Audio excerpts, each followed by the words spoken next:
Hey everybody, welcome back to The Loop. This week we are talking about what Jesus has called us to do, and we are rethinking how we do it. Here's why. Christianity is experiencing a pretty significant decline in the West. For some churches, attendance is on the decline. For other churches, they're closing their doors altogether. And so the question before us is this: how is the church going to respond? Will Christianity die in the West on our watch? I don't think it has to be this way, but I do think that we have to get serious about what Jesus has told us to do, as well as how he told us to do it.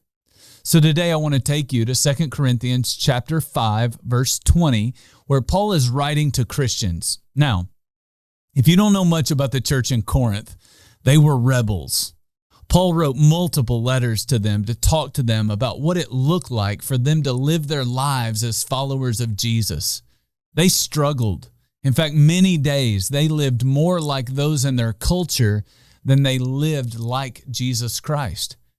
And so in 2 Corinthians chapter 5, verse 20, Paul said this. He said, "Therefore, we are ambassadors for Christ, as though God were making an appeal through us.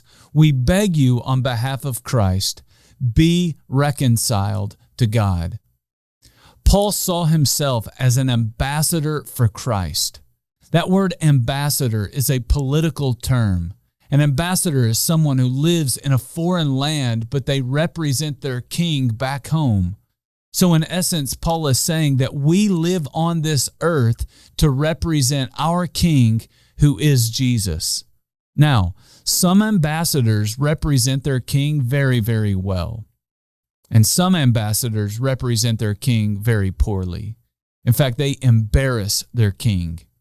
And so let me ask you, when you think about the way you speak, the way you act, the jokes you tell, the way you treat other people, do you represent Jesus well, or do you represent him poorly? Look, none of us are perfect, but Jesus should be making some kind of difference in our lives.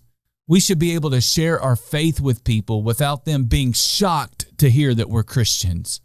Even if there are obvious flaws in our lives, people should see a change in our lives over the course of time, and they should be able to see that we're striving to live like Jesus. So as we think about sharing our faith, let's make sure that our lives don't contradict our words.